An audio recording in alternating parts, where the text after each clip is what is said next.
Hola, hola, bienvenidos nuevamente a nuestro programa Hablemos de Radio. En nombre de la Asociación de Radioaficionados de Venezuela, la seccional Santiago León de Caracas, 5 ARB. Y este servidor, Eduardo Barbosa, Yankee Víctor 5 MHX, le damos nuevamente la más cordial bienvenida en nuestra tribuna abierta nacional e internacional para tratar temas de radioafición. En esta oportunidad tenemos un orador invitado. Se trata de YB5 APF, Antonio Gatti, muy conocido en el mundo de la radio por ser representante de la marca 5 APF, fabricación de antenas de alta calidad y de alta gama para todos los radioaficionados. Pero en esta oportunidad nos va a presentar una charla, no es precisamente de antena, sino de líneas de transmisión, un tema por demás bastante interesante e importante, ¿no? Parte fundamental del sistema de nuestras estaciones de radio, como bien lo hemos mencionado en otros programas, las antenas, los equipos, pero el día de hoy vamos a hablar de línea de transmisión. Así que, sin más preámbulo, le voy a dar la palabra al amigo Antonio Gatti, quien nos va a dar dicha presentación. Antonio, bienvenido, muchísimas gracias por aceptar la invitación y somos todos oídos para escucharte entonces tu presentación. Cuando guste, puedes compartir el documento y comienza tu presentación. Adelante. ¿Cómo hago? Espérate un momentico, porque la primera vez, para todos aquellos que me están escuchando, es la primera vez que yo estoy con este sistema y no soy maestro, puedo cometer errores, así que pido disculpas de antemano. Bueno, mi nombre es Antonio, YB5 APF, radioaficionado, y obtuve la licencia por ahí por el año 1958, o sea que estoy prácticamente un principiante. Bueno, la importancia de la línea de transmisión en una estación de radio, por sencilla que sea.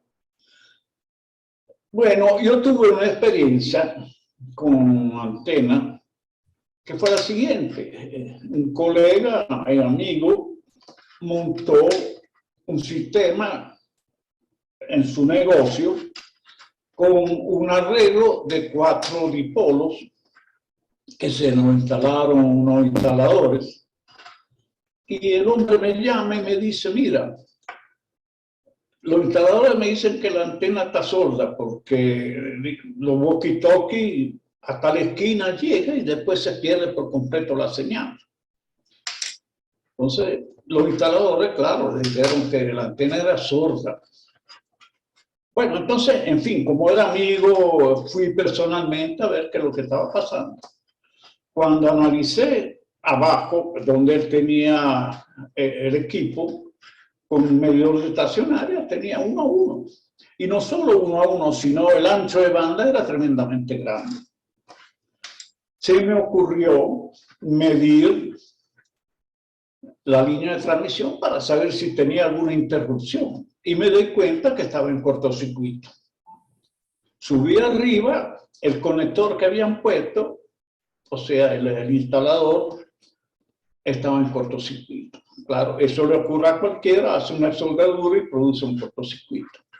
Lo que me llamó la atención, que aún hubiese un cortocircuito al final de la línea de transmisión, reflejaba abajo 1 a 1 en UHF, en la banda de 450 megaciclos.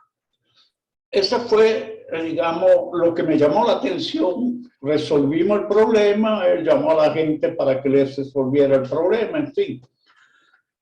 Pero me quedó, como diríamos, la idea de entender por qué, aún habiendo un cortocircuito en la línea de transmisión, abajo reflejaba 1 a 1. Y de ahí vino el análisis que voy a presentar aquí con todos ustedes, que no es un análisis científico ni alta fórmula de ingeniería ni nada de eso, simplemente lo que podemos manejar todos los radioaficionados, porque en los radioaficionados Así como hay premio Nobel, hay expertos, hoy en día hay astronautas que son radioaficionados que hacen radio desde la estación espacial. Pero también hay personas que no son, como diríamos, que tienen mucha experiencia sobre el funcionamiento de estas cosas. Entonces, bueno, de ahí viene la idea, pues, de esta presentación.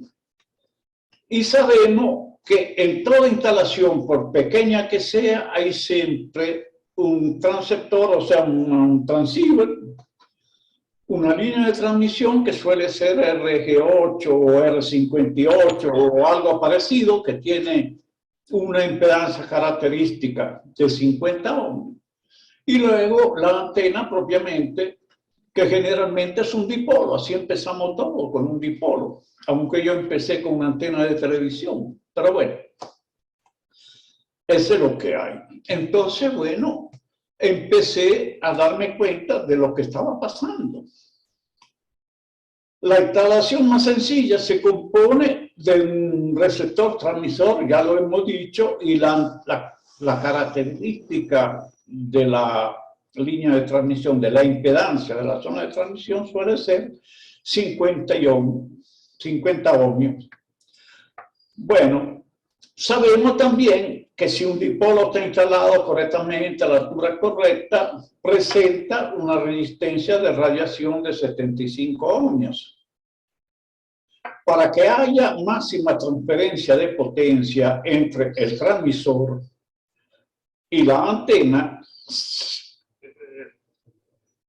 sabemos que la resistencia de radiación de la antena debe ser igual a la resistencia de carga del transmisor, que es generalmente 50 ohmios. Entonces, en base a esos conocimientos, hay una propiedad transformadora de la línea de transmisión que es sumamente interesante, porque, fíjese, un cuarto de onda de la línea de transmisión, cuando se utiliza en la línea de transmisión propiamente y la antena, bueno, hay una relación estacionaria, lógicamente, entre el final de la línea de transmisión y la antena. Si la antena tiene 75 ohmios, bueno, si la línea de transmisión reflejara al final 75 ohmios, tendrían 1 a 1. Hay una fórmula que nos da cómo transforma ese cuarto de onda. Entonces tenemos en la línea de transmisión la antena y la impedancia característica de la antena son las tres partes que nos interesan. Aquí podemos ver ZR es la resistencia de radiación reflejada, o sea, reflejada significa que tenemos una línea de transmisión, una antena, y se refleja al principio de la línea de transmisión una impedancia. Esa es la resistencia de radiación reflejada. ZL, para los anglos, lo que hablan en inglés, load significa carga, ZL es la impedancia de la carga al final, o sea, de la antena propiamente. ZO es la impedancia característica de la línea de transmisión. Entonces, la fórmula que se utiliza, que se aplica para demostrarnos esa característica transformadora de impedancia es ZR, o sea, resistencia de radiación reflejada, es igual a la impedancia característica de la antena elevada al cuadrado, significa multiplicada por sí mismo. Si son 50 ohmios, 50 por 50, que es lo que da 2500. Y ZL es la impedancia o la resistencia de radiación de la antena. Entonces, aplicando esta fórmula, logramos siempre ver cuál es la impedancia reflejada al principio.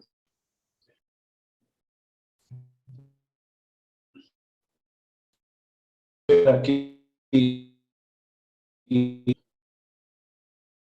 que uso ese sistema, no. Además, C igual a la velocidad de la luz. La velocidad de la luz redondeamos a 300.000 kilómetros por segundo, pero en realidad es 299.792,458 kilómetros sobre segundo, que está muy cerca de los 300.000 kilómetros que siempre redondeamos para evitarnos cálculos. La longitud de la onda lambda es igual a la velocidad de la luz sobre la frecuencia. De ahí ese símbolo que se ve aquí es lambda, una letra griega, es igual a C, que es la velocidad de la luz, sobre F, que es la frecuencia. Un cuarto de onda, lógicamente, es igual a la longitud de onda entre 4. Media onda es igual a la longitud total de onda entre 2. Pero cuando estamos calculando, estamos trabajando con una línea de transmisión, hay una cosa muy importante que interviene, que es el factor de velocidad. ¿Qué es el factor de velocidad? Es la velocidad con la cual se propagan las señales a través de nuestra línea de transmisión. Porque en el aire es 1, el factor de velocidad. Pero a través de una línea de transmisión es mucho menor la velocidad y por lo tanto el factor de velocidad es lo que determina cuál es la velocidad real adentro del cable coaxial. Si el cable coaxial es de vinilo, la parte central, o sea el alma es de vinilo, el factor de velocidad es 0,66. Si es forma o otro material, pues el factor de velocidad varía de acuerdo con el material empleado. Entonces veamos nuestra instalación de 40 metros. Frecuencia 7.1 megaciclos. Un cuarto de onda es igual a 0,66, o sea, a través de la línea de transmisión queda recortada prácticamente, dependiendo del factor de velocidad, para que la velocidad a través del cable, o sea que si nosotros metimos una señal al principio de la línea de transmisión, llega al final igual a 1.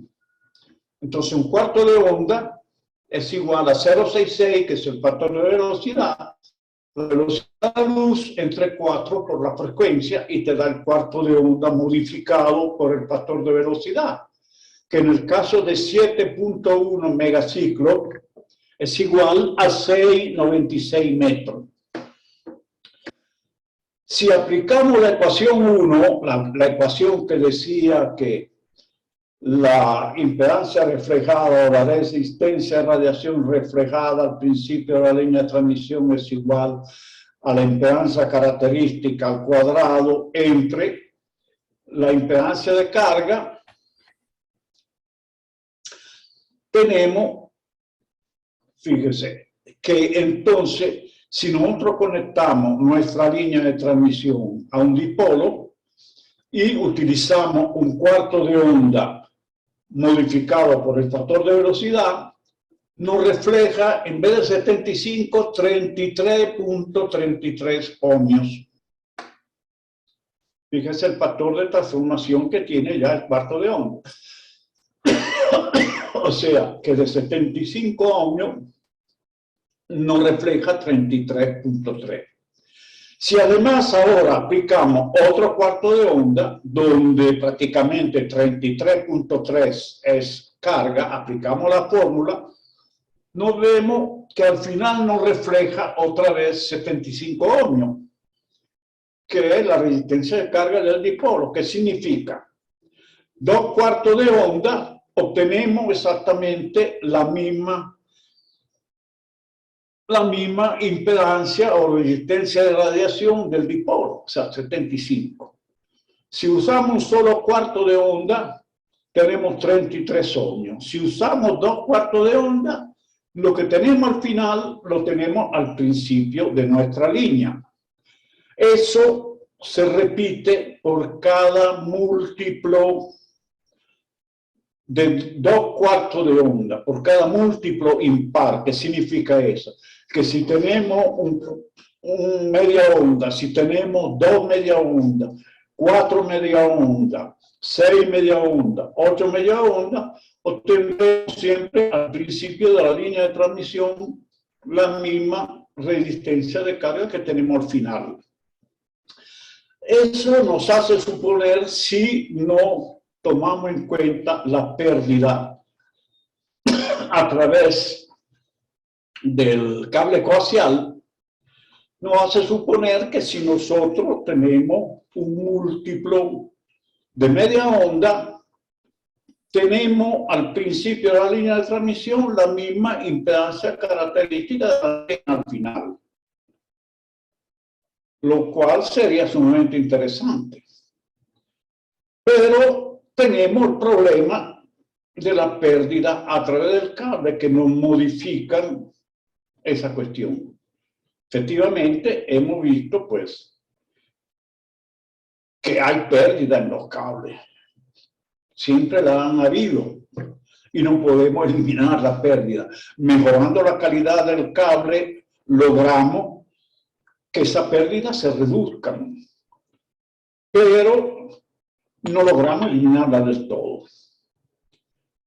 Bueno, entonces fíjese, sin embargo, si tenemos varios múltiplos de media onda, supongamos 4 múltiplos de media onda, que serían 2 longitudes de onda, pero el último cuarto de onda, que varía de 33 a 75 ohmios, si logramos modificar esa longitud del último cuarto de onda, bien sea al principio de la línea de transmisión o al final, logramos que refleje los 50 ohmios que nos interesan para que haya el máximo de transferencia de potencia entre el transmisor, entre la resistencia de carga del transmisor y nuestra línea de transmisión. Aunque, o sea, logramos que la transformación nos refleje 50 ohmios, pero no varía en absoluto la relación de estacionaria que hay entre el cable y la antena. Entonces, ajustando la longitud de la línea de transmisión, haciendo pequeños cortes normalmente, logramos tener al principio de la línea una SWR 1 a 1 que permite la máxima transferencia de potencia a la línea de transmisión. ¿Qué pasó aquí? Okay. Ahora vamos a tomar en consideración la pérdida a través del cable. En Internet hay unos programas con todo tipo de cable, que es lo que se está viendo aquí, estos cuadrados, este cuadrado que se ve aquí, donde se puede seleccionar el tipo de cable que estamos usando. También tomamos en cuenta la longitud de la línea de transmisión,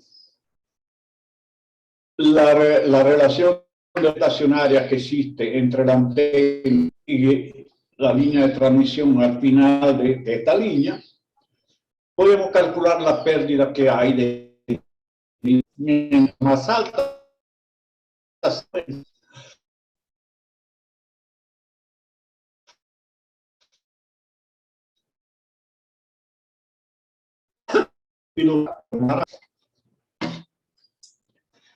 hacía mucho tiempo que no hablaba y se me está secando la garganta. Ay, Dios mío, otra vez. Ok. Aquí estamos. Entonces, fíjese, si la distancia, supongamos que estamos utilizando una antena que es un dipolo para 40 metros. Pero que la relación de estacionaria suponemos que sea 1,92 a 1. ¿Por qué 1,92 a 1? Porque es igual prácticamente a 2 de estacionaria. El 1,92 en vez de 2, que está muy cerca de 2, lo utilizo porque eso hace que refleje el 10% de la potencia que llega al final de la línea de transmisión. Por eso ese 1,92, que en realidad redondeando es un 2 a 1. Suponemos que tenemos una antena que nos da 2 a 1. parte de cómo enfocamos el problema. El cuarto de onda son 6,96 metros, afectado por el factor de velocidad. Si nosotros dividimos la distancia que hay entre la antena y donde conectamos en nuestro jack, supongamos que sean 38 metros, perdón. Si lo dividimos por 6,96, que es el cuarto de onda, nos da que tenemos 5,45 cuartos de onda. Hay que redondear a 6 para tener el número de media onda completa. 6 por un cuarto de onda nos da 41,76 metros, que sería la longitud de la línea de transmisión, para que al principio de la línea se refleje, si no consideramos la pérdida, la misma relación de estacionaria que hay entre el final y la antena. Si creemos que la línea es corta, entonces en vez de tomar 6 cuartos de onda, tomaremos 8 cuartos de onda, de 56 metros. Entonces vamos a ver la pérdida que nos dan esos 6 metros. Aquí, con internet, yo le puedo dar, con solo poner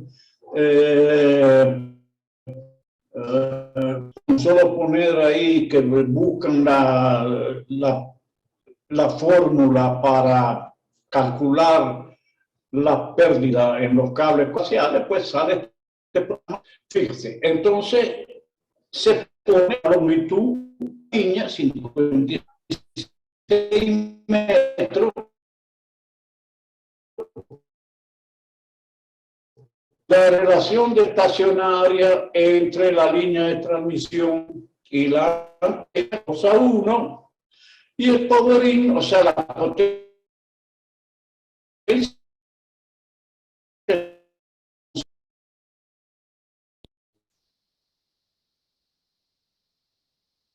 de la línea de transmisión sale 79,47 vatios. O sea, el cable se activó la bagatela de 21 vatios en la frecuencia de 7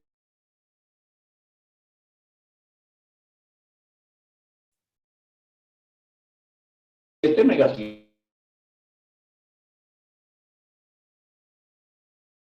Ok, Antonio, ya le escribí a Miguel para que te desconecte la cámara y quedarnos escuchando nada más tu audio, porque estás teniendo muchos problemas de ancho de banda.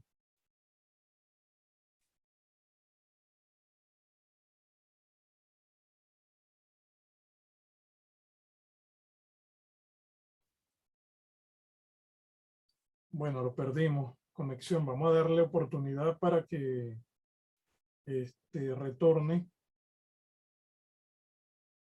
Tiene muchos problemas con el internet.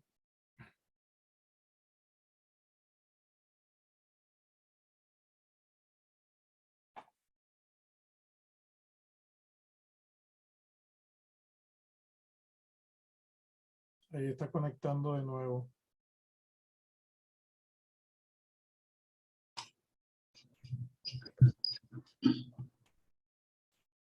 Ok. Quiero ver nuestra cuestión. Ok, ya. Sí, te escuchamos, te escuchamos. Lo que tienes que volver a compartir otra vez el documento. Sí, bueno, arranqué otra vez. Lo que pasa es que el video sí está. Sí, déjalo sin video, así no ocupa tanto ancho de banda y te escuchamos sin video. Se fue el internet. Bueno, además me interesa que me vean la cara, ¿para qué? Puedes Bueno, continuar. entonces hemos dicho que la pérdida del cable eran 21 vatios, ¿correcto? La potencia que llega a la antena, debido a la pérdida en el cable, son 79 vatios de los 100 que nos da el transmisor. El 10%, por el hecho de ser 2:1 la relación de estacionaria, que en realidad es 1.92:1, no 2:1 exactamente, pero redondeamos, devuelve el 10%. El 10% de 79 vatios son 7,9 vatios. al final de la línea de transmisión, como refleja hacia el principio de la línea de transmisión, vamos a ver cuántos vatios se pierden en estos 7.9 vatios que regresan hacia el principio. ¿Cómo es la vaina aquí, Miguel? Aquí. Bueno, entonces fíjense. No. Esta no es la página. 6.2 vatios. Ok, esta sí. La potencia reflejada de 7.9 vatios es el 10% de la potencia que llega a la antena por efecto del 2:1 que hay, la relación estacionaria 2:1 entre la línea de transmisión y la antena. 7.9 vatios a través de 56 metros, 2:1 estacionaria, la potencia de entrada ponemos 7.9, que es lo que refleja, y resulta que al principio de nuestra línea de transmisión tenemos 2 vatios. Cuando comparamos los 100 vatios que está metiendo el transmisor con los 6.2 vatios, nos da una relación de estacionaria 1.6:1, que es mucho menor de la relación de estacionaria real que hay de 2:1 entre la línea de transmisión y la antena. O sea, 1.6 comparado con 2. Nos está dando pues una impedancia o una resistencia de radiación reflejada que nos da una onda estacionaria de 1.6:1, mientras en realidad entre la línea de transmisión y la antena es 2:1. Como se puede notar, la relación leída al inicio de la línea de transmisión es menor y mejor que la relación de estacionaria de 2:1 o 1.92, así entre la línea y la antena.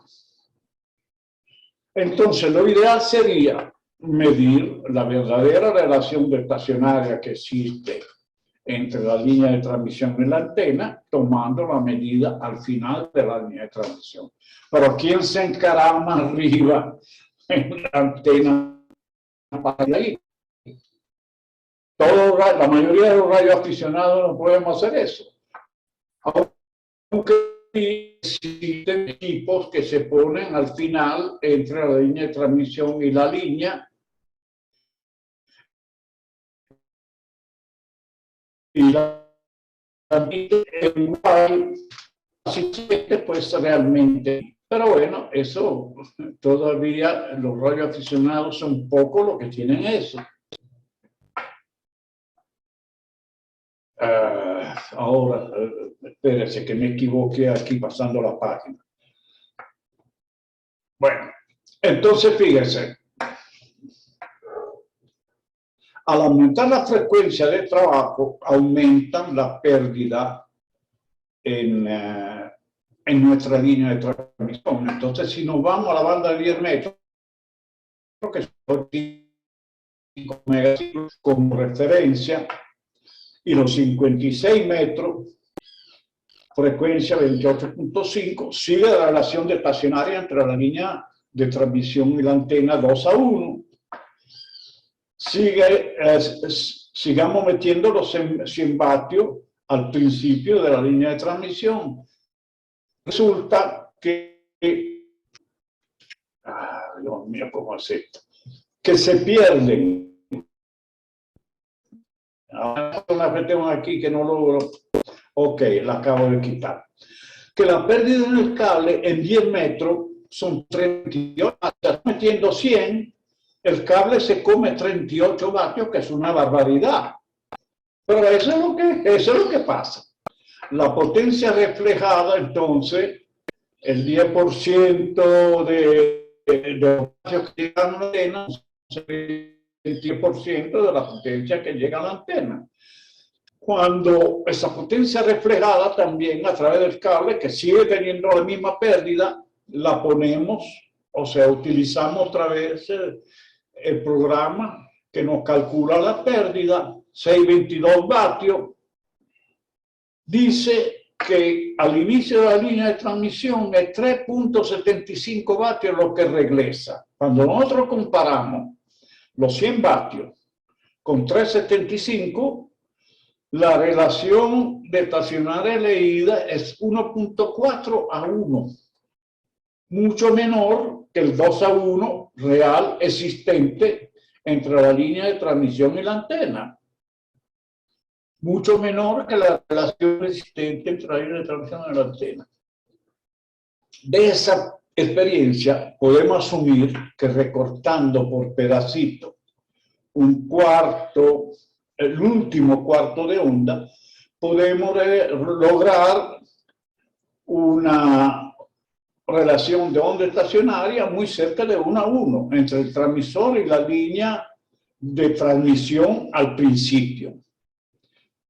De esa manera logramos transferir la máxima potencia entre el transmisor y la línea sin tener que utilizar matching box, o sea, simplemente ajustando, recortando pedacitos a la línea de transmisión hasta tener 1 a 1.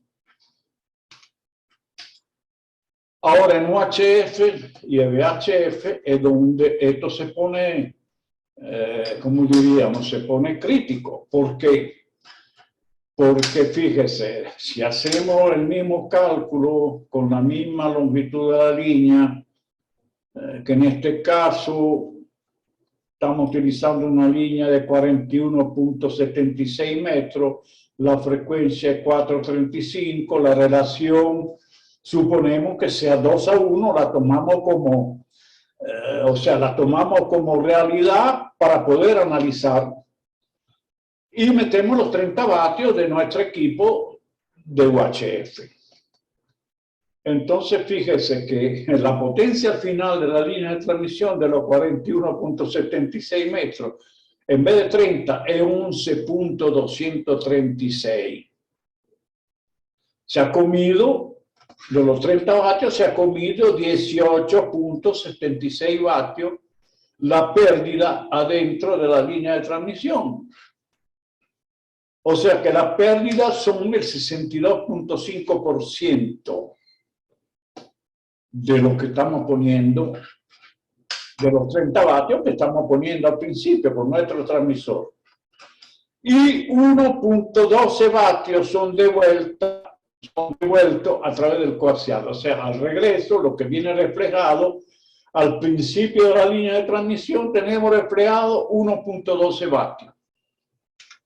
Si comparamos los 30 vatios con esos 1.2, tenemos prácticamente una relación de estacionaria de 1 a 1, que no es verdadera, porque en realidad hemos tomado como verdad que la relación de estacionaria entre la línea de transmisión y la antena es 2 a 1, y no está diciendo que es 1 a 1. Mientras más alta sea la frecuencia, eso es lo que sucede. Entonces, el radioaficionado que hace una instalación lee 1 a 1 en su medidor de estacionaria al principio de la línea. ¡Ay, tengo 1 a 1! ¡Feliz! Y resulta que no es así. Porque si esta relación de estacionaria entre la línea de transmisión y la antena fuera 5 a 1, seguimos teniendo una relación de estacionaria medida al principio de la línea de 1 a 1.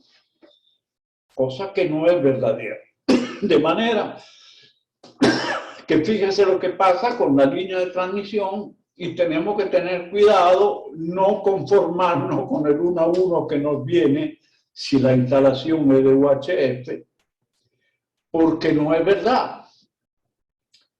Mira, podemos tener cualquier relación de estacionaria entre el final de la línea de transmisión y la antena, que nos sigue reflejando cerca de 1 a 1, que nos hace felices. Y eso fue lo que pasó donde este señor amigo que me llamó, donde se suponía que la antena era sorda, en realidad había un cortocircuito al final de la línea, pero abajo se medía 1 a 1. Y los instaladores felices porque insistían que la relación era 1 a 1, aún estando en corto el final de la línea de transmisión. Eso es lo que pasa, pues VHF, no VHF, y mientras mayores sea la frecuencia, esa situación se mantiene así. O sea, seguimos teniendo una medición completamente equivocada entre la línea de transmisión y nuestro transmisor. Bueno, señores, esto es lo que quería, no sé si me habrán entendido, porque a veces es difícil de entender, porque se manejan números, aunque lo estamos manejando con aritmética, no ni con álgebra, ni con integrales, ni con fórmula matemática científica. Simplemente estamos sumando y restando. Pero bueno, uno debe pensar en eso con calma para darse cuenta de lo que está pasando, para poder entender esto. Como conclusiones de esta experiencia o de esta cuestión, de este análisis podemos aclarar lo siguiente, que nuestra sencilla instalación o cualquier otra instalación, todas las instalaciones, sea de cualquier frecuencia, de cualquier banda, pasa exactamente lo mismo, incluyendo los 11 metros, VHF y UHF. De manera que hay que tener cuidado con eso. Atención especial cuando las mediciones se han hecho en la banda VHF o UHF, porque la situación es más crítica. Porque en 40 metros, 7 megaciclos, que haya una diferencia entre 2 a 1 y 1.6 a 1, no nos importa prácticamente en absoluto.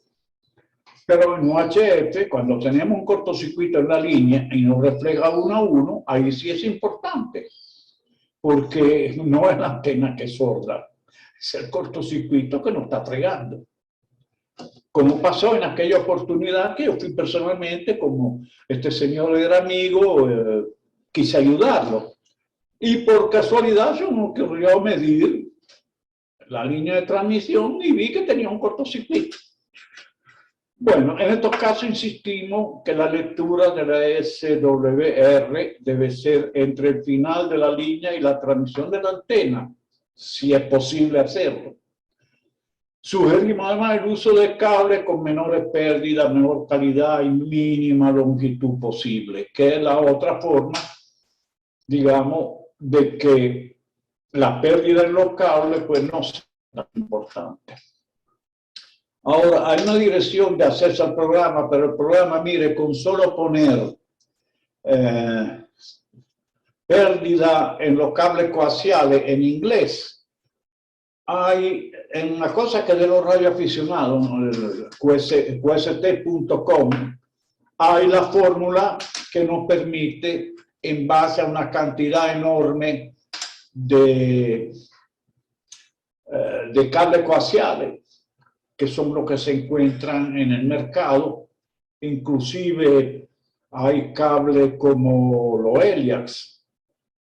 Bueno, nos permite calcular la pérdida a través de los cables, de manera que cuando hacemos una instalación podemos saber exactamente qué es lo que estamos haciendo.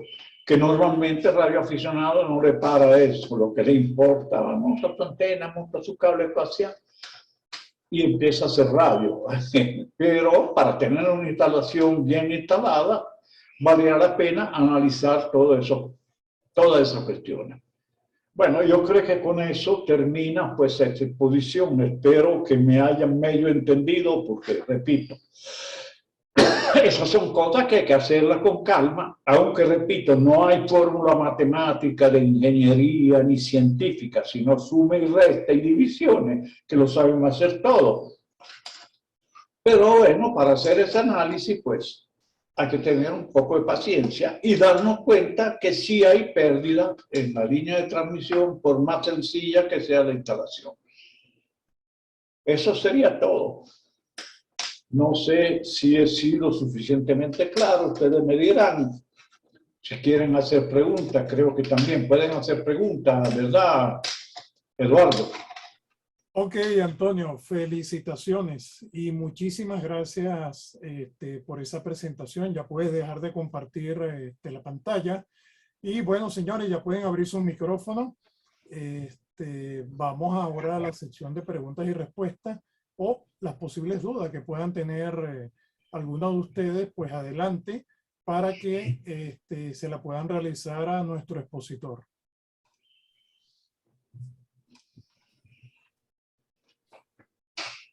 ¿Una pregunta, algún comentario, alguna sugerencia sobre el tema tratado? En líneas de transmisión. Bueno, les quedó bastante claro entonces, Antonio. Bueno, mira, creo que todos sabían ya esas cosas, puesto que nos preguntan, significa que ya dominaban la materia.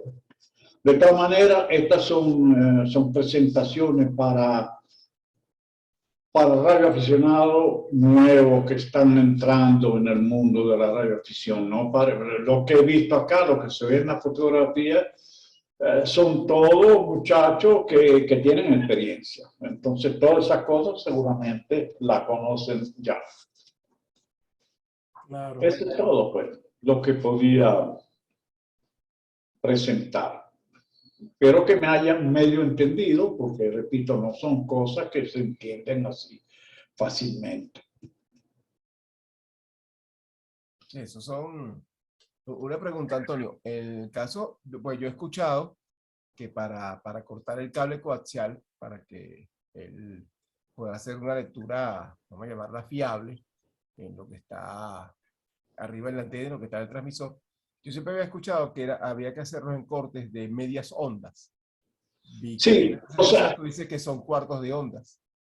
La idea de los cortes de media onda es basada en el hecho que debiera reflejarse al principio la misma situación de estacionaria que existe entre el terminal de la línea de transmisión y la antena.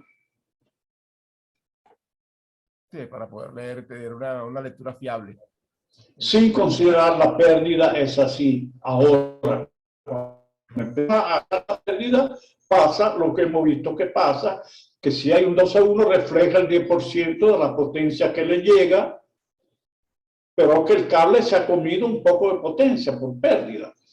Y eso es lo que refleja. Entonces, cuando medimos los 100 vatios que estamos poniendo sobre lo que llega reflejado, tenemos una relación de estacionaria mejor que la relación de estacionaria existente entre la línea de transmisión y la antena, tan sencillo como eso. Exactamente. Sí, es cortar el cable, no como el mito que existía por ahí. No sé, tú debes haberlo escuchado bastante, que para machar la antena había que cortar el cable. Y recortando el cable hasta tener las estacionarias, claro, muchas veces la pegaban y se daba... Pero Antonio, eso de cortar el cable, estamos adaptando la impedancia de entrada a los 50 ohmios, que es la resistencia de radiación del transmisor. Tenemos una relación 1-1 en la entrada entre el transmisor y la antena y el coaxial, pero no hemos modificado en absoluto la relación de estacionaria que existe entre el final de la línea de transmisión y la antena. Si era 2-1, queda 2-1. Si era 3-1, queda 3-1. Exactamente. O sea, lo que estamos haciendo es como cuando utilizamos un beta match. ¿Qué estamos haciendo? Le estamos ofreciendo al transmisor 1-1, pero en realidad el beta match es lo que ha hecho la transformación que, recortando la antena al principio, como hacen muchos radioaficionados viejos, logran 1-1, pero no modifican en absoluto la relación de estacionaria que existe en la antena. Simplemente logran que haya máxima transferencia de potencia entre el transmisor y la línea de transmisión al principio, pero al final se mantiene la relación de estacionaria. Claro, siempre un acoplador de impedancia, en tal caso, hecho en la misma antena. Eso es lo que hay que entender, o sea que la línea de transmisión tiene pérdida y dependiendo de la frecuencia, sobre todo la frecuencia alta, uno cree tener 1-1 y no es 1-1. A lo mejor en cortocircuito, como pasó en este colega que todos hemos conocido, pero no quiero nombrarlo porque no vale la pena. Sí, no. Dice el pecado, no el pecador. ¿Perdón? Dice el pecado, pero no el pecador. Sí, no, es que no tiene caso nombrarlo, pero sí lo hemos conocido todos porque formaba parte de Radio Club, de la asociación, no recuerdo exactamente. Quiero Bueno, tomar la palabra. Aló. Quiero tomar la palabra. Adelante, Adelante, Mauro. Mauro. Respondiendo a tu pregunta, la idea de usar longitudes de onda, de media onda, me refiero, es para evitar que el retorno que se genera en el cable no sea cortocircuito como una línea de cuarto de onda. Y siempre debe ser múltiplos de media onda. Cuando los tres elementos que conforman el componente de transmisión, me refiero antena, línea de transmisión y transmisor, cuando esos tres elementos están acoplados a 50 ohms, no pasa nada. La longitud del cable no tiene nada que ver, porque todo está acoplado perfectamente. ¿Qué es lo que pasa con las cajas de sintonía o acopladores o antena tuner, como se llaman?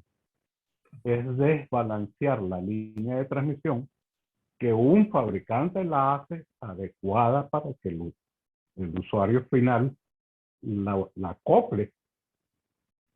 Sencillamente lo que está es haciendo un acomodo para que el transmisor no vea el desperfecto que existe de la antena, porque el que genera el retorno de las ondas estacionarias es la antena. No toda antena es perfecta. Un dummy low es perfecto. Un dummy low tiene 50 ohms. Y tú acoplas el dummy low, la línea de transmisión y un transmisor, pero el dummy low no tiene radiación. Pero es perfecto. En cambio, una antena que tenga 1.3 de onda estacionaria tiene pérdidas, pero puede radiar. El dummy low no. La respuesta a la pregunta de longitudes de media onda, sencillamente, lo que evita es que pueda generar armónicos, o sea, reproducir los armónicos. Pero cuando todo está acoplado, no importa la longitud. 50 metros, 200 metros, 300 metros. Hay unas tablitas por allí bien interesantes que explican bien este tema.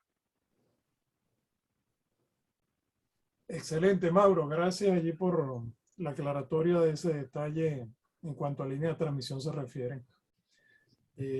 ¿Alguna otra persona que quiera hacer alguna opinión, alguna duda?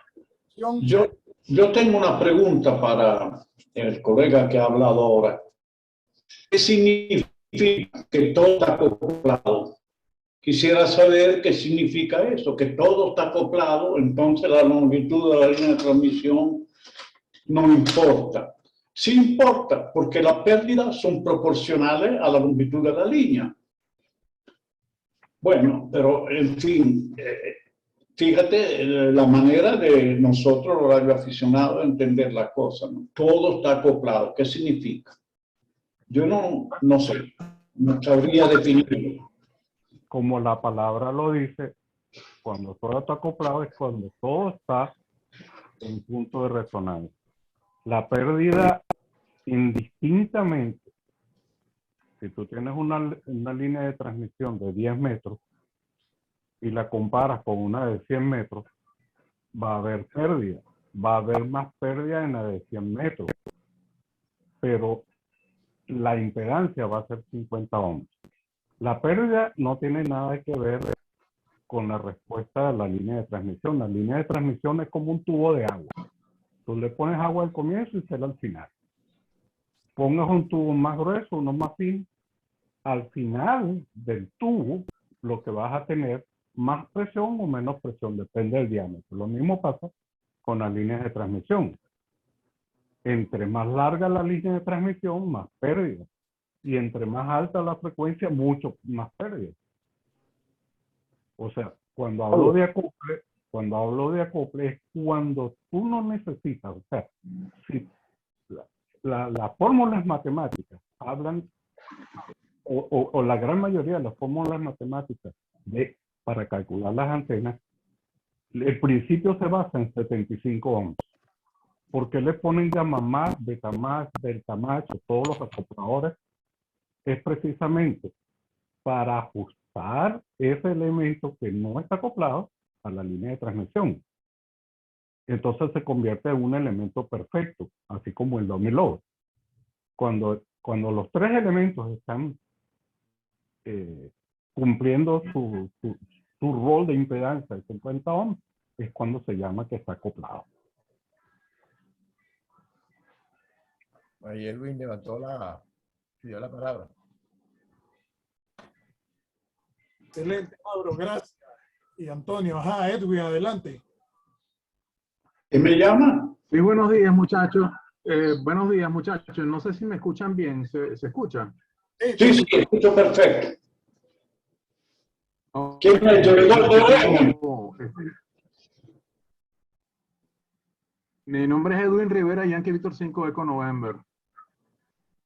Ok, sí, lo que se refería a Mauro en dos platos es lo siguiente. Si la salida del transmisor está dada para una impedancia de 50 ohmios y el cable coaxial tiene una impedancia de 50 ohmios y la antena en sus terminales, su impedancia es 50 ohmios, pues mira, ahí no hay, tú puedes poner el longitud de cable que tú quieras, porque a eso se refería Mauro, a que todo perfectamente acoplado desde el punto de vista de impedancia. Entonces, el equipo 50 ohmios en sus terminales, bueno, va a enviar máxima potencia. La antena, viendo una línea de transmisión que tiene 50 ohmios, igual que la que ella tiene, pues bueno, todo lo que reciba en ese punto lo va a emitir. Las pérdidas que existen en el cable coaxial no se pueden evitar, pero hay perfecto acople. Correcto, Edwin, gracias también por tu intervención. ¿Alguna persona adicional que quiera hacer algún comentario, alguna pregunta? Voy a poner un ejemplo bien práctico.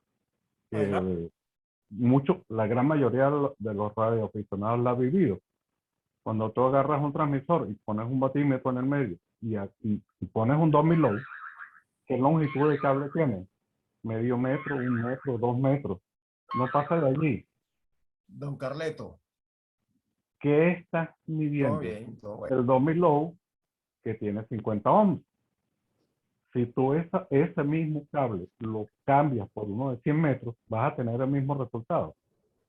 Vas a tener una relación de onda estacionaria de 1 a 1 o menor que 1.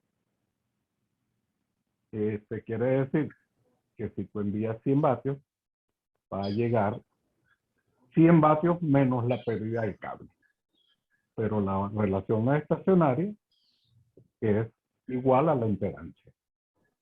Si tú eso lo pones a 100 metros, bueno, vas a ver que en la parte final te va a llegar, o sea, si cambias el batímetro del transmisor al punto del dummy load, vas a ver que te van a llegar 90 vatios. Un ejemplo cualquiera. La impedancia es 50 ohms, pero tienes una pérdida que la genera el cable.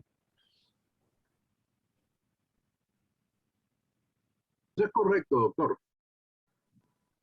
Excelente, gracias ahí por la aclaratoria de la línea de transmisión. Muy interesante el tema. ¿Alguien más que quiera participar o realizar preguntas? Un comentario. También, o sea, conseguir un sistema, por lo menos a nivel de radioaficionado, de que todo esté acoplado a 50 ohmios, antena, radio, línea de transmisión, es como complicado, porque sabemos que, bueno, cada tipo de antena tiene más o menos una impedancia característica. Bueno, un dipolo no tiene 50 ohmios. Entonces ahí para conseguir ese acoplamiento perfecto es como complicado, sobre todo para los radioaficionados. Entonces ahí es donde hay que comenzar a usar los artilugios para hacer los acoplamientos. Ese es el comentario que quería hacer ahorita. Quiero comentar al respecto. Si hablemos de antenas comerciales, es cierto lo que estás diciendo, pero cuando tú haces la antena, cuando el radioaficionado hace su antena y ajusta, hablando de dipolo, y ajusta una antena a la frecuencia X, y esa relación de onda estacionaria queda en 50 ohms, no tiene nada que ver. O sea, la matemática dice que cuando tú aplicas esa matemática para un cálculo de antena, eso te da un aproximado, no es que sea preciso, porque tú agarras los 300.000 y lo divides entre dos, que son 150.000, y tú calculas en 7.200 y eso te da aproximadamente 10 metros 30, 10 metros 40 por cada lado. Ahí es donde empieza el ajuste de la antena como tal para llevarlo a una onda estacionaria. En mi experiencia, yo monto una antena para 7100 y mide 9 metros 92 por cada lado. Si tú esa matemática la cortas y calculas para 80 metros, ese patrón de fórmula no sirve para 80 metros, porque va a depender de la absorción del suelo, de la altura de la antena como tal. Lo que pasa con las antenas que usamos los radioaficionados, que son fabricadas por diferentes empresas, lo que ellos hacen es que nuestros sistemas, esas antenas, perdón, estén muy próximas a lo que la gran mayoría de los radioaficionados necesitan, porque es muy fastidioso subir 30 veces o 40 veces a la azotea de la casa o del edificio para hacer el ajuste. Entonces lo que hace el fabricante realmente es aproximar esas medidas para lo que el radioaficionado necesita y que dentro de la tolerancia de los transmisores afecten para que no se dañe la etapa final. Ese efecto que estamos hablando de transmisión también sucede a la inversa. Si tú tienes una onda estacionaria de 1 a 5, también esa onda estacionaria es equivalente para el receptor. Entonces el receptor va a funcionar mejor cuando tú tienes una relación estacionaria de 1 a 1, que en vez de 1 a 5. Entonces es cuestión sencillamente de cada Hola, a ver si me copian. Sí, le escuchamos. Hay una intervención, Carlos. Un momento. Continúa, Mauro. Tranquilo, no, quería probar. Ciao, Antonio. Dopo parliamo. No, Carlos. Entonces, básicamente lo que eso representa es que entre mejor esté sintonizada la antena, mejor va a ser el funcionamiento tanto en recepción como en transmisión. Claro, incluyendo todas las pérdidas. no, exacto, Mauro, pero hay un detalle, bueno, si tú construyes una antena para transmitir en una frecuencia específica, si puedes hacer eso, pues va. O sea, vas a llegar al acoplamiento perfecto si lo vas a utilizar para una frecuencia específica. Pero nosotros los radioaficionados, recuerden, nos movemos un rango. Por eso creo que el fabricante también la hace de esa manera, porque nos movemos en un rango de 100, 200, 300, 400 kilociclos o hasta más. Entonces, ahí es donde ellos tienen que jugar con ese rango de tener quizás el mínimo posible en ese rango para lo que están especificados. Entonces, es donde viene la complejidad de hacer los acoplamientos. Pues podemos acoplarla a una frecuencia exacta, pero cuando comenzamos a movernos, es que comienza a ver los desacoplamientos o no estar perfectamente acopladas las antenas, ¿no? Bueno, yo no dije eso. Lo que yo dije es que, por ejemplo, una antena para 7100 en 40 metros mide 9 metros 92 por cada lado. Si tú te vas esa misma antena, tú la vas a operar en 7200, por supuesto, la relación estacionaria no es 1:0, es 1:2, 1:3, pero está dentro de los términos que el fabricante del transmisor dice que debe operar la impedancia para el transmisor, me refiero. Y si tú te mueves a 7000 o a 7035 25, no va a ser 1:0, va a ser 1:1, 1:1 punto y algo. Pero, ¿qué es lo que da? Que si tú ajustas una antena dentro del parámetro de tu frecuencia donde tú operas, la antena tiene también un porcentaje de funcionabilidad. O sea, tú no puedes agarrar una antena de 7100 y irte a 6800 porque la antena no sirve. Claro. A lo que me refería es que la gran mayoría de las antenas comerciales, que es la que la gran mayoría de los radioaficionados utiliza, es que están acopladas aproximadamente para lo que el transmisor necesita, sin ningún tipo de modificación. Con más pérdida, menos pérdida, pero eso es típicamente lo que la gran mayoría del aficionado hace. Los aficionados compran los equipos, compran las antenas, compran las líneas de transmisión, pero muy poco porcentaje construyen la antena. Sí, es correcto. Es más sencillo, pues simplemente agarrar el catálogo, seleccionar la antena y adquirirla, pues. Comprarle la línea de transmisión, pegarle los conectores y entonces inmediatamente empezar a ver cómo está resonando esa antena que recién se acaba de instalar. Como tú lo dices, tiene un patrón ya definido que más o menos se asemeje a lo que nuestro equipo transmisor está diseñado, con lo que nosotros decimos el ancho de banda. Pues mira, este te va a dar aproximadamente 100, 200 MHz en ancho de banda para X banda. En el caso de monobandas o las que son multibandas, pues se complica un poco más el panorama porque es más, digo yo, más precisa el ajuste de la antena para que puedan armónicamente trabajar esas múltiples bandas en una misma antena, ¿no? Y mantener ese orden de los aproximados más menos de esos 50 ohmios que de cierta manera van a incidir pues en el resultado final de las estacionarias que pudieran haber, ¿ok? Y con finos elementos hacer esos ajustes finales por banda que se refiere, ¿correcto? Es así. Fíjate, voy a poner un ejemplo bien práctico. Cuando se hace una instalación para una antena Yagi, me refiero a una antena Yagi comercial multibanda, tú colocas desde tu transmisor hasta donde está la antena 20 metros, 30 metros, 40 metros. Si fuera cierto que la línea de transmisión tiene que ver la longitud, media onda para tal frecuencia, media onda para tal frecuencia o múltiplos de ellas, las antenas no funcionarían bien. Eso responde a lo que yo dije antes. No importa la longitud de onda, porque estas antenas están diseñadas para que funcionen perfectamente bien o muy próximos para que funcionen bien a la frecuencia que el radioaficionado necesita. Si no, tuviese que poner 3 líneas de transmisión diferentes, una para 20, una para 15 y una para 10.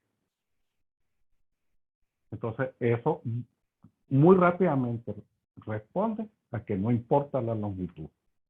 Que en una banda vas a tener más pérdidas. Sí, eso es cierto. Eso no se puede evitar. Pero la línea de transmisión cumple su trabajo en operar en 50 ohms. Así es, eso es correcto. Ese fenómeno ocurre justamente cuando tenemos antenas multibanda. Entonces, ¿a qué onda vamos a cortar el coaxial si tenemos 3 o 4 bandas distintas en una misma antena? Pues, y responde justamente a lo que tú estás indicando, Mauro. Ok, excelente. ¿Alguna otra persona que quiera hacer una pregunta, algún comentario? Oye, está Carlos que tocó. Estoy hablando. Sí. Carlos, Carlos, llevé 5 CTM. Carleto. ¿Tiene alguna pregunta, Carlos? Adelante. Pero, Bueno, en realidad no pude, ya acaba de llegar ahorita, ¿no? No te estoy Pero prestando. siempre me tuve la duda del cable, ¿no? Yo aquí, mi cable es aleatorio, no tengo ninguna medida en específico, aunque yo recomiendo a todos los que tienen la torre, varias antenas, ¿no? Y son largos trechos de cable, que para medir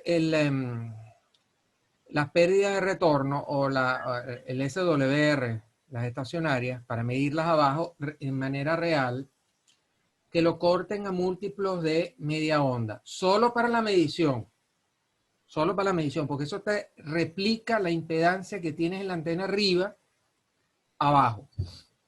Ese es el único comentario, pero yo tengo una longitud cualquiera. No sé si lo que digo es correcto o no es correcto. Justamente. Conversó, Carlos. Adelante, Edwin. No, le decía a Carlos, saludos, un abrazo, que eso se comentó. Ah, ok. Pues llegué tarde. eso te pasa por llegar tarde. No, chamo, estaba a 50 kilómetros de aquí, bueno, ¿sabes cómo es? Ya, bueno, es que también, hablando del tema que tocó Carlos, Mauro, de la fabricación de antena. Hacer un dipolo es algo muy sencillo y llevarlo a su impedancia o llevarlo a uno estacionaria es relativamente sencillo. Cualquier radioaficionado que hizo curso debería saber hacer un dipolo y ponerlo a resonar y a funcionar en la frecuencia que quiera hacerlo. Pero ya cuando pasamos a antenas quizás un poquito más complicadas como una Yagi, una multibanda, las cosas se complican un poquito más, pues para fabricar una Yagi, claro, todos sabemos que parte del dipolo, sí, porque el emisor es un dipolo, pero ahí ya comienzan las complicaciones, o a donde necesitas quizá un poco más de conocimiento para ver las distancias entre elementos, cómo configurar para tener su mayor ganancia. O sea, hay muchos factores que inciden mucho más en la fabricación de la antena y requiere de quizá un poco más de conocimiento en cálculo de antenas para fabricarla. Por eso mucha gente prefiere, si no tiene los conocimientos necesarios para fabricar una Yagi, simplemente, bueno, compra una comercial que ya viene lista, preparada, como dice, plug and play. Arma e instala y esa antena debe funcionar como es. Correcto. El tema, lo que pasa es que se tiende a tocar muchos puntos, ¿no? El tema es línea de transmisión. Pero claro, la línea de transmisión normalmente tiene dos extremos, normalmente. Y esos dos extremos, en un lado está el radio, el transmisor, receptor, y en el otro extremo está la antena, ¿no? Pero claro, hay interacciones entre esos tres elementos. Los dipolos, Antonio, sí, es muy sencillo, pero el dipolo también tú tienes que ver o tratar de que si estás utilizando un cable de 50 ohmios, el dipolo tenga 50 ohmios de impedancia. Y eso lo logras, bueno, hay muchas formas de hacerlo, pero la forma más sencilla es variando el ángulo que existe entre los dos elementos. Entre los dos elementos que componen el dipolo, me refiero. Y eso normalmente es con el ángulo que existe entre ellos. Pero bueno, ya eso es otro tema, o sea, el tema de antena. Pues. Pero lo importante es eso. Yo creo que como conclusión, en las líneas de transmisión siempre tiene pérdidas, siempre. En segundo lugar, esas pérdidas aumentan en función de la frecuencia. A mayor frecuencia hay mayor pérdida. Y lo que hay que intentar lograr es que esa línea de transmisión esté bien acoplada, como decía Mauro, utilizando sus términos. Es decir, que si la línea es de 75 ohmios, que en un extremo el transceiver tenga 75 y en el otro la antena 75, o si es de 50, 50, 50. Y de esa forma, pues el acople sería, se puede decir que perfecto en términos de ondas estacionarias, no en términos de pérdidas que sabemos que siempre existen. Eso es correcto. Y digo, Edwin, apoyando lo que tú dices, buscar que las estacionarias, la impedancia, vamos a hablar de impedancia, la impedancia de la antena, medida en la antena, sea lo más cercana posible a esos 50 ohmios resistivos, ¿no? O sea, ese vector impedancia lo más cercano a 50 J0, que es muy difícil obtenerlo, pero lo más cercano a eso. Mientras más cercano a eso, pues la línea de transmisión va a trabajar, va a estar mejor acoplada, ¿entiendes? Va a trabajar y hasta con menos pérdida, ¿no? Pero Sí, mucha gente mide abajo en la estación con todo lo que conlleva la línea de transmisión, ¿entiendes? Y eso no es así. Una pregunta aquí a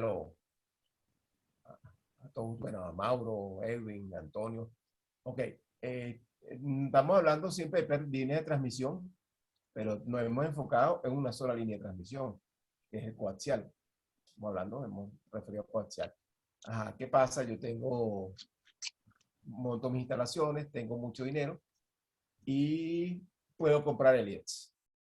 Hábleme de qué ventajas voy a tener si compro, en vez de coaxial, compro Elliotts, que es otra línea de transmisión que también utilizan los radioaficionados. Pero claro, en menor cantidad de radioaficionados, pues sabemos el costo que tiene un cable Elliotts. En lo que refiere a pérdida, acoplamiento, ¿qué ventajas pudiera tener tú usando un Elliotts? En HF. El Elliott sigue claro, en HF, por supuesto. En HF no tiene sentido usar un Elliott. Se usa mucho. El Elliott es un coaxial. El nombre le ponen Elliott por diferenciar la construcción del cable como tal, pero sigue siendo un cable coaxial. La diferencia de usar Elliott a usar un cable 9913, RG8U, RG8UX, etcétera, es que entre más diámetro tenga el cable, menos pérdida tiene. Y si tú tienes un trayecto de 200 metros de cable, si tú pones un Elliott o instalas un Elliott, por supuesto vas a tener menos pérdida entre el transmisor y la antena que utilizando un cable RG8, RG58, porque entre más diámetro, menos pérdida. Igualito incluyen los conectores. Un conector de un cable 7 octavos tiene mucho menos pérdida que un PL259. Sí, ese es otro tema, el tema de las pérdidas por inserción y las pérdidas por acoplamiento. Mientras más las propias pérdidas del cable, ¿no? Ese es otro punto, ¿no? Lo que hay que tratar siempre es de que hayan la menor cantidad de conexiones posibles y que esas conexiones sean de buena calidad. Eso en términos generales, sobre todo si se trabaja como una persona que conozco yo con muy baja potencia.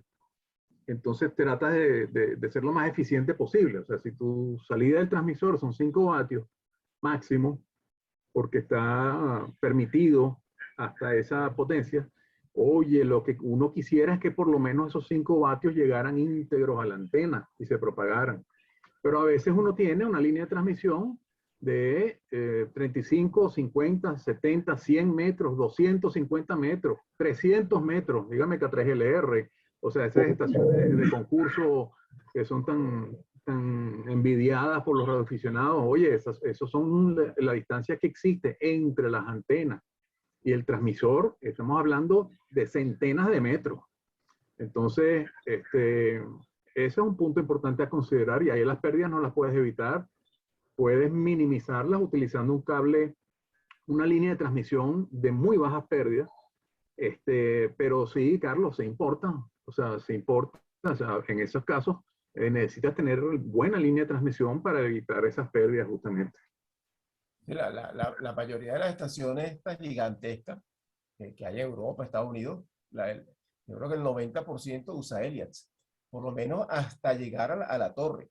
pues son distancias de, como dice, de 100 metros, 200 metros, y está la estación desde la estación hasta donde están las antenas, y son cualquier cantidad de antenas. Entonces, por eso necesitan cables de muy, muy, muy baja pérdida para sacar la mayor eficiencia y tener la mayor eficacia a la hora de hacer un concurso. Y eso es súper importante. A mí me contaron una historia, fíjate, en una expedición, colocaron una antena de 80 metros y bueno, para la banda, creo que era de 80, una banda así. Y bueno, y cualquier cantidad de cable, 100 metros de cable, algo así, 80 metros de cable. No me acuerdo la cantidad de metros de cable. Claro, y cuando llegaban no copiaban, o sea, pero era por también la distancia tan grande que tenía el cable, las pérdidas, y era un cable RG58, R58 no RG8 convencional, pues, o sea, ni siquiera un cable de baja pérdida. Y ahí es donde vienen los grandes problemas, por eso esos grandes tiros de cable tienen que ser del mejor cable posible. Además, Antonio, porque uno tiende a pensar que, bueno, si ahí tengo pérdidas en el cable, no importa para que aumente la potencia. Tú puedes aumentar la potencia para transmitir, pero en recepción no la puedes aumentar. Claro, el problema es que ellos no recibían. Claro. No recibían. Claro. Bueno, pero en el caso del receptor le pones un preamplificador. Claro, el preamplificador tendría que ir lo más cerca de la antena posible para que pueda amplificar y compensar las pérdidas que hay en la línea de transmisión. Pero ¿quién puede poner un preamplificador en la pata de la antena? Es que eso no se estila. Eso no se estila. Yo, por ejemplo, le comentaba a Eduardo que en mis comienzos yo agarraba y ponía un coupler, o sea, lo que es el elemento para medir el retorno de una estacionaria, en la parte cercana de la antena, no propiamente en la antena, ¿no? A 1 metro, 2 metros de la antena. Y yo con ese instrumento o con ese componente, yo comparaba con el batímetro que tenía cerca del transmisor y veía que la relación en la estacionaria era muy similar. Nunca son iguales porque hay efectos capacitivos e inductivos. Entonces, ¿qué es lo que se debe hacer cuando estás ajustando una antena? Que la reactancia en la antena sea 0. Que no tengas que ponerle ningún elemento, ni betamax, ni delta, para que la antena funcione bien. Ahora, en la gran mayoría de los casos no es así. Sí, ese elemento imaginario es el que debería ser 0 y el resistivo ser lo más cercano a 50 ohmios, si es el caso que estamos hablando, ¿no? Bueno, otra cosa que yo recomiendo ampliamente, y ahorita sus costos han disminuido, pero muchísimo, son los medidores UNA, vectoriales. No lleguemos a tanto. Un medidor ¿cómo se llaman? Estos pequeñitos para poder ver dónde está resonando la antena. Hay de muchísimas marcas, MFJ tiene varios. Analizador vectorial. No tiene por qué ser vectorial, Carlos. Bueno, pero esto vale $50, 60 ahora, ¿no? Claro, pero no todo el mundo lo sabe manejar. O sea, hay muchos más sencillos. Pues, bueno, está el Rig Expert, está el Rig Expert chiquitico. Es el que tengo yo, que es muy bueno. No, mentira, el que yo tengo es UKids. Pero bueno, igual, es una pantallita. Tú ves cómo está la curva de impedancia. Entonces tú tienes que tratar de que esa curva de impedancia, 50 ohmios resistivo, tienda a ser 50 ohmios resistivo. Y entonces ahí es donde tú empiezas a variar, por ejemplo, el ángulo del dipolo. Empiezas a jugar con eso, ¿no? Porque te permiten ver primero dónde está resonando la antena, con lo cual ya tú puedes saber si debes alargarla o acortarla. Y además te ve la impedancia. Hago como esto. Con la impedancia tú puedes ver... Edwin, como ¿no? No se ve, Carlos. Aguántate. Con eso tratar de ver ¿cómo se llama? La impedancia, pues tratar de llevarla a 50 ohmios. Entonces no solamente te estás llevando por un SWR, un medidor de SWR, sino estás viendo gráficamente el desempeño de la antena. Sí, eso es correcto. Yo creo que en la práctica y en la realidad, la calidad de nuestra línea de transmisiones realmente es proporcional a la potencia de nuestros bolsillos. Es decir, no todos realmente podemos adquirir el mejor cable o más recomendado en el mercado, pues siempre caemos en el tradicional, que es el más accesible y quizás también en nuestros casos es el que se consigue en nuestros mercados. Entonces morimos con el famoso RG8. Ideal, pues como lo estaban diciendo, que un cable de mayor diámetro pues nos va a ofrecer una menor pérdida, pero eso incrementaría o elevaría considerablemente el costo, porque entonces ya no es solamente el cable, sino son los conectores a cada extremo, que obviamente no van a ser el PL259, sino que van a ser conectores especializados, también de acuerdo al diámetro de ese ELIAC, porque el ELIAC viene en muchísimas variedades. ELIAC no es uno solo. Son muchísimas las variedades que existen y obviamente cambiarán el terminal. Y cuando vamos a sumar o a sacar cuenta en cuanto al largo que necesitamos para conectar un ELIAC y los conectores, nos damos cuenta de que finalmente tenemos que morir con el RG8 y el PL259, que no será lo mejor, porque tampoco estamos hablando de instalaciones comerciales o profesionales.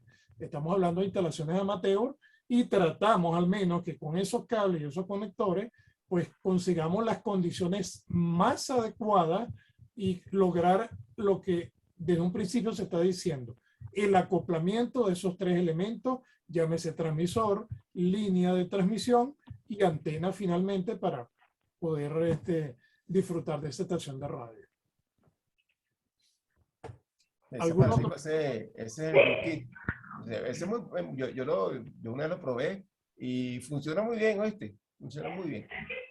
Funciona muy bien. El que se refiere, Carlos, es el Nano B, creo que es muy bueno, o sea, muy bueno. El Nano Sí, pero, BNA. sí, Nano pero BNA. no todo el mundo, Ahora, no todo el mundo lo sabe manejar, ¿ah? Ojo, no hace ahora, falta, realmente Sí, no eso hace es falta verdad. nivel excepcional.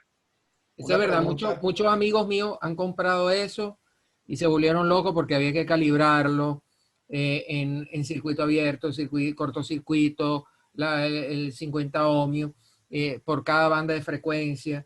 Y después tienes que apagar ciertas curvas porque muchos no saben leer el diagrama Smith y se vuelven locos.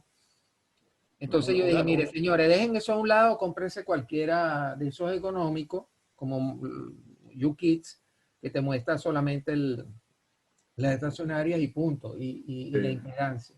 No Pero, recordaba el nombre es analizador de antena, así de sencillo, Exacto. antena analyzer.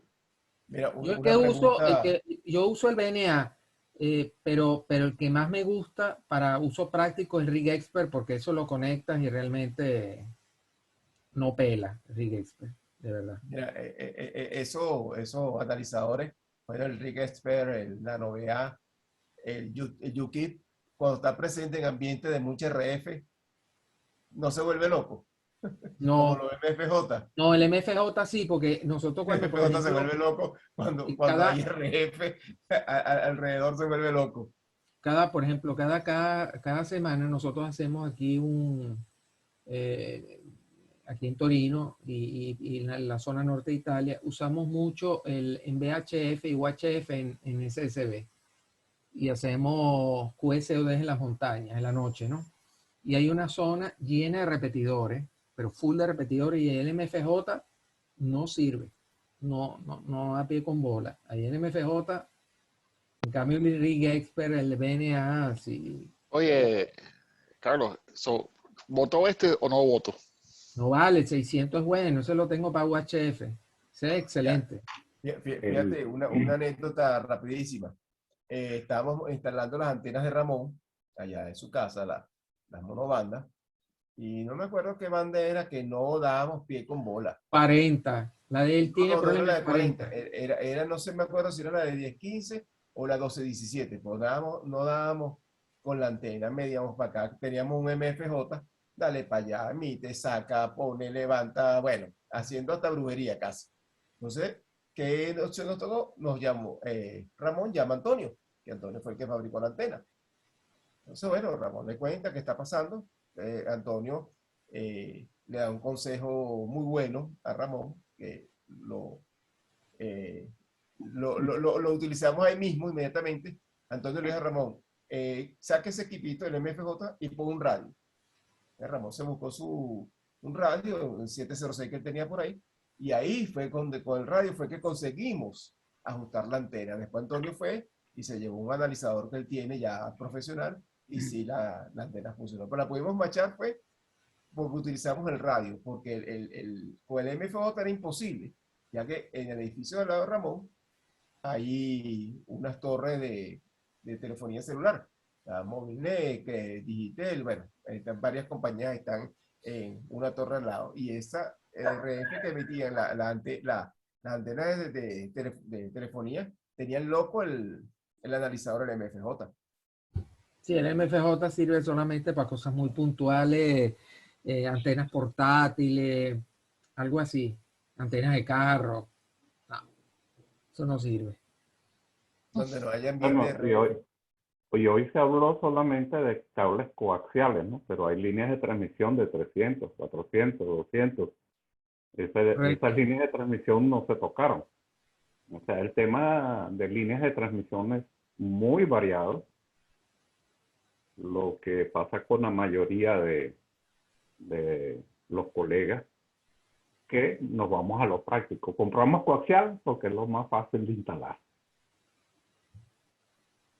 Claro, es lo más común que se claro, consigue. en años, ponte de los 60, 50, los 40, los radioaficionados usaban más que toda la línea abierta, ¿cierto? Antonio, Mauro, ustedes tienen más experiencia en eso. Yo creo que en esa época se usaba más la línea abierta que el mismo coaxial. O si es que el coaxial lo había inventado ya. No, el coaxial ya estaba inventado. Lo que era típico era usar las líneas abiertas. Yo nunca usé línea abierta. Bueno, fíjate, la semana pasada creo que fue, o la anterior, estuvimos conversando de una visita que tuve yo cuando estudiantes a la planta de YBKE Mundial. En la línea de transmisión que utilizaban ellos allí, el transmisor era 50 kilovatios, la antena era una antena vertical, un poco recortada, tenía su caseta de ajuste de impedancia abajo, en la patica de la antena. Y la línea de transmisión era una línea, a ver, imagínense un cable en el aire y otro cable al lado. Imagínense que reproducen esos dos cables separados a 50 centímetros cada uno. Imagínense otros dos cables iguales más abajo. Entonces son 4 cables que si los cortas hace una sección, formarían un cuadrado.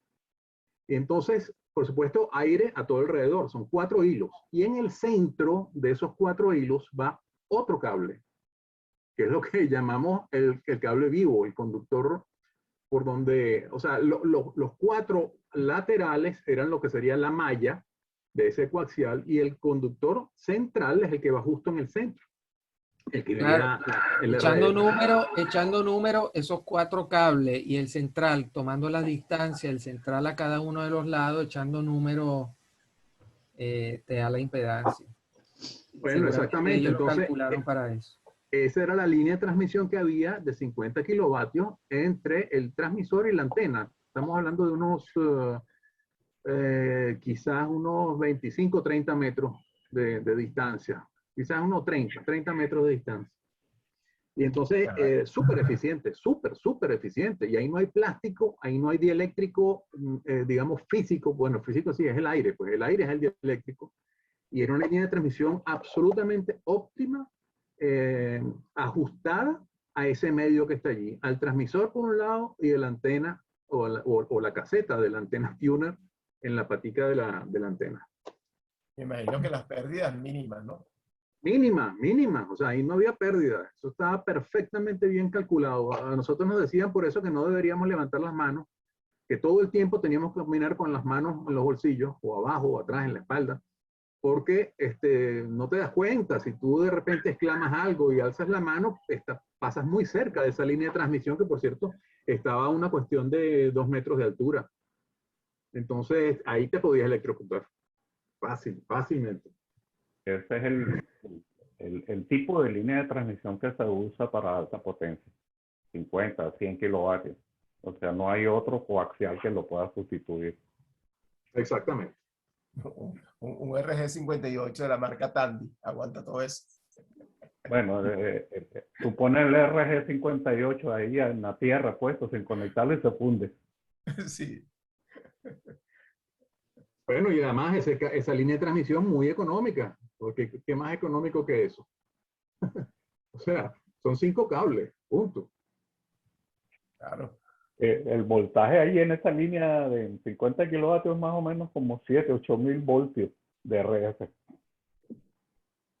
Sí, uno, cuidado sin más, oíste, cuidado sin más, porque ahorita creo que los Henry 3K y 4K tienen, no son 3,000 voltios, 3,000 voltios. Pero sí, seguramente por allí debe andar, ¿no? 2 kilovatios son 600 voltios, perdón, 300 voltios. 300 voltios o 6 amperios en RF. Sí.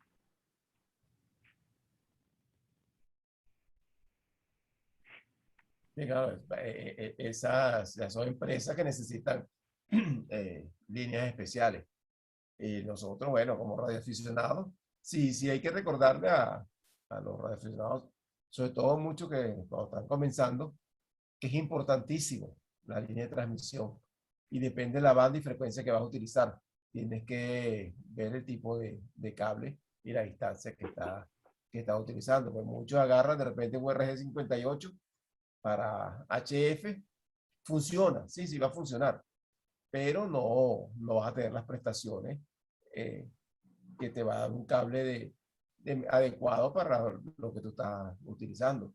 Pues RG58, imagínate, vas a tirarte 20 metros, 30 metros de cable, la cantidad de pérdida que vas a tener es inmesurable y aparte, y sobre todo en la banda de VHF, que yo he visto instalaciones, instalan su antena de 2 metros, un cuartico de onda, y tienen 30, 40 metros de cable RG58 en un tiro, y bueno, mira, la eficiencia de esa antena se fue para allá donde está la antena, pues, bien lejos.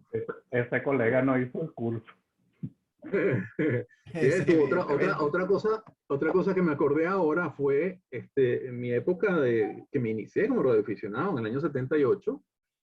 La gente construía las antenas dipolos horizontales, o sea, dipolos en forma de línea, no en V invertida, sino completamente lineal, ¿no? Un elemento con respecto al otro. Sí, horizontal, pues. Y entonces, con esa configuración, la impedancia que tiene el dipolo está alrededor de los 75 ohmios. Entonces ellos utilizaban cable coaxial tipo RG59 o RG11, creo que se llama, el de 75 ohmios, 59. Sí, pues. 11, 59 y 11 tienen. Exactamente. Entonces, claro, con eso tienen un acople muy bueno entre la línea de transmisión y la antena, pero el problema viene cuando esa línea de transmisión llega al transceiver, donde tienes una impedancia de 50 ohmios. Entonces, ahí es donde había que hacer el ajuste. Ahí hay que ponerle un transformador de cuarto de onda para acoplar. Con un cable. Exactamente, que muchos lo hacían, otros lo decían, bueno, pero es que tampoco es 50 ohmios, hay 52, ¿no? Y tampoco 52, hay 58, eso no es, digamos, no es tan preciso así, ¿no? Entonces dejaban su cable coaxial de 75 pegado al transmisor y así transmitían. Claro, no tenían 1 a 1, tenían a lo mejor 1.2, 1.3 o 1.5 a 1 y con eso era suficiente, ¿no? Pero bueno, en esa época se hacía así, ¿no? Yo dudo que hoy en día se utilice mucho esa línea de transmisión para uso directo a la salida del transmisor. Ahora hay un tema bien interesante. La reunión de hoy es de líneas de transmisión, no de antenas. Pero en épocas anteriores se decía que la mayor inversión que se hace en una estación de radio es en antena. Y la antena tienes que tomar en cuenta que la línea de transmisión es el elemento que lo ayuda a que sea buena. No me recuerdo el porcentaje, pero creo que era algo así como 80% antena y 20% radio, o 90 a 10, algo así era la relación. Eso es correcto, Mauro, pero esa relación cambió. Hoy en día hay que utilizar 40% antena, 10% radio y 50% XYL.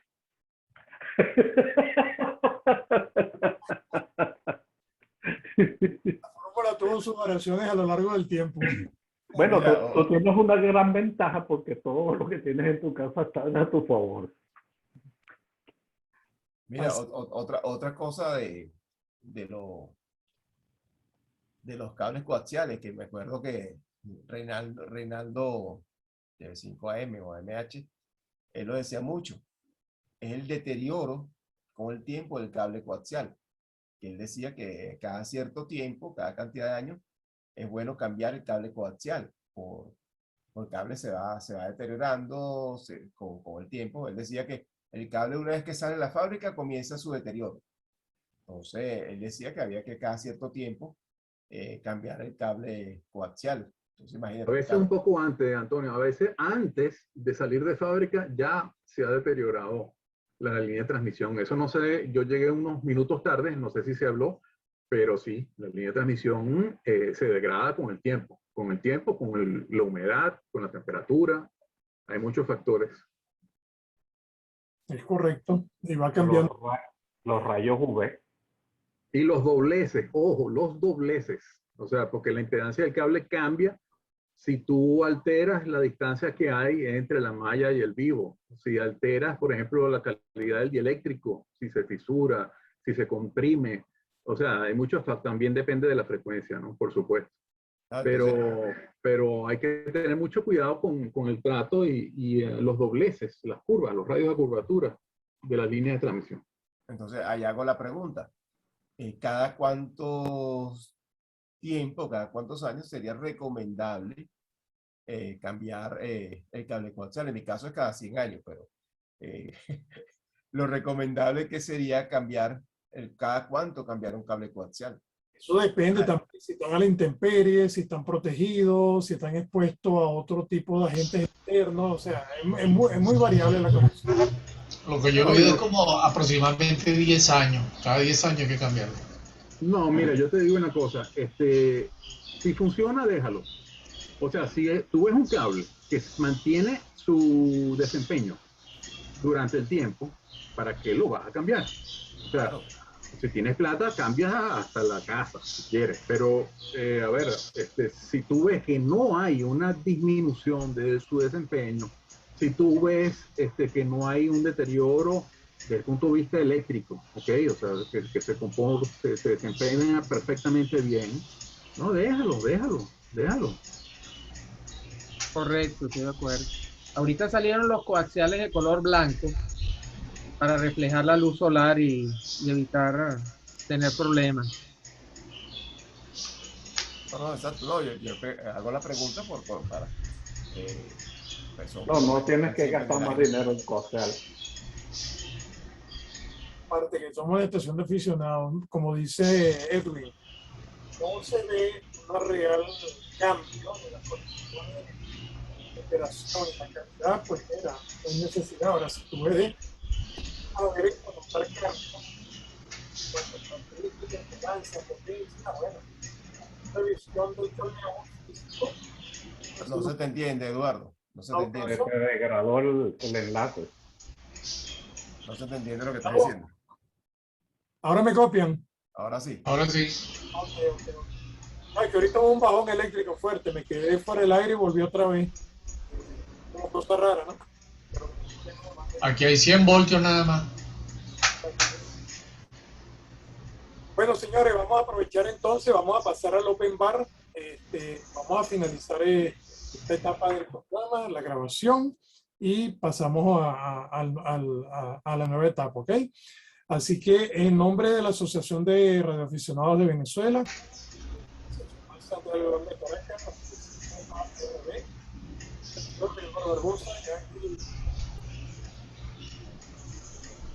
le agradecemos su presencia cada sábado, su intervención. Vamos para los próximos sábados, que ya vamos a tener unas intervenciones bastante interesantes. Así que tengan feliz fin de semana, se me cuidan mucho Me van con Dios, pero me regresan. Y esperamos verlos el próximo sábado. Buen apetito para todos. Buenas tardes.